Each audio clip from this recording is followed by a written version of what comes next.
तर साईल आम्हाला पैसे दाखवत होता, मग घेतले विशाल भाऊन हिसकून. अजून अंशा म्हणे बाबूल्याले दे रे मला सायकल चेक कर. तू बसला आणि त्याला हाकललं डायरेक्ट. तेवढ्यात कुलदीप अजून विशाल साहिल भाऊची गुच्ची बांधत होते.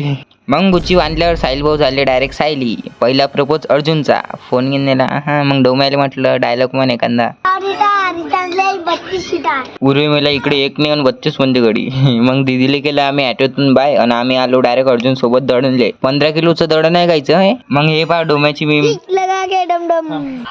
मग आम्ही चाललो होतो मतलबी लोकांच्या दूर. तेवढ्यात आम्हाला रायडर समाटाडॉन भेटला. मग गाईस पेट्रोल भरून आम्ही पोहोचलो रेल्वे स्टेशनवर. हे आहे आमच्या अकोल्यातलं रेल्वे स्टेशन. मग त्यात ते प्लॅटफॉर्म नंबर 1 वर मी पाहत होतो कुठं जायचं आता. आणि चाललो होतो समोर. त्याला म्हटलं वागच दाखवून बाबू होय मांग. मी म्हटलं या भामट्यांशी म्हणली कुठं चालला रे. दीदीला सोडायला. मग भारती तेव्हा दिसली कधी येते रेल्वे कधी येते. टाइम तर निघून गेला. अजून आज झाकण झुल्या मला मॅसेज करते त्याच्या समोर असून. करा मग गाईस पार्ट 2 साठी वेट.